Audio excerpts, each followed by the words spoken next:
Geometria I did in 1986 or 87, and the reason it was really a silly idea because we were.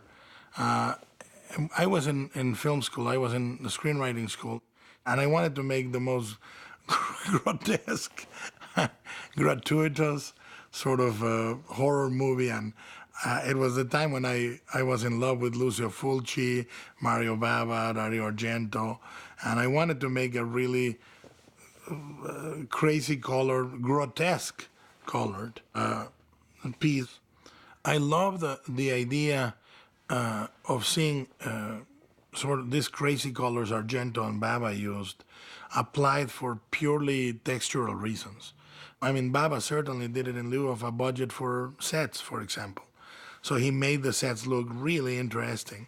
And therefore, the gesture, I found it very powerful because it was purely cinematic. It was purely visual. He was just doing it for the texture and the feel and as part of the film language he was developing for that particular movie, you know? There is a sensuality and a sensorial, overwhelming power in the Italian horror films. And I really find them raw, pure raw power. And I mean, you will find none of this in Geometria. None. I'm just expressing my love for it. Geometria is not up there. At the same time, I wanted to test the makeup effects, we could do. And this was the first makeup effects we did with latex. The story of Geometria comes from a short story by Frederick Brown called Zero in Geometry.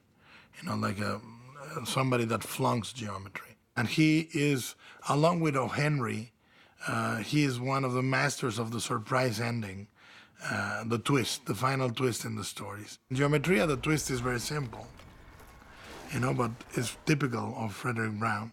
And I tried to adapt it really quick and adapted it, to Mexican middle class. The woman playing the mother is my mother. We did it over the weekend, Saturday and Sunday, because the office was empty. And we moved the furniture out and painted the office, everything in 2 days. The entire budget for the short was, I think, under $2,000. And that included catering and travel, So we couldn't finish it in Guadalajara, so I had to finish it in Mexico City. And I could not afford, I could only mix it in the off hours. We couldn't do the music correctly. It was composed by a friend of mine really quickly. I was never happy with it. I used samples from another record of him, and he didn't like that. Everything was sort of haphazard because we wanted to show it in time for the film festival in Guadalajara. So everything was in a deadline. As I said, I could not afford subtitles, so I had to dub it in Spanish, and sort of the purpose and the intention got lost until now, when we can see it in all its putrid glory. It's finally as silly as I wanted it, and we remixed it with the better effects a little bit, with the way I conceived it originally, me doing all the voices in Italian. It has the right sort of 1980s electronic music. Finally is the way I originally conceived it, but it still is a short done for under $2,000. This is the only chance I've ever had to finish a short the way I originally thought it should finish, and it's I'm really happy with it. It is like a snapshot of youth for me. It's exactly as if you were looking at, and we all have those, a bad hair photograph, and still you cherish it because it is you as a kid. And the fact is, one of the experimentations that we did in Geometria that still is with me to this day is I wanted very much to come to a pattern like Baba does. Baba does it with candy blue and a very saturated magenta in the same frame. And eventually I evolved my own palette. And on Mimic, Chronos, first in Kronos, and then on every movie I do, I play very much a juxtaposition of amber and cyan. That's my palette. And many times there's remnants of that sort of Baba-esque saturated lighting on Mimic, on Kronos, on Blade, on Pan's Labyrinth.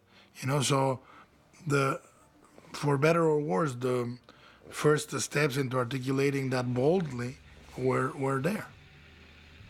I remember the exhibition of the short. It showed up with another short, a very prestige-oriented story, and it was, I don't know, it was a moment in time when you're young enough and you just do a little gesture of juvenile rebellion, if you would, but it works. Rebellion, whether it's juvenile or adult, is very necessary. And it was a moment where I separated from my teachers and my generation and was able to say, I'm different. Not that I'm better or worse, but I don't agree with anything you say. And I think that I have made a language eventually through the years.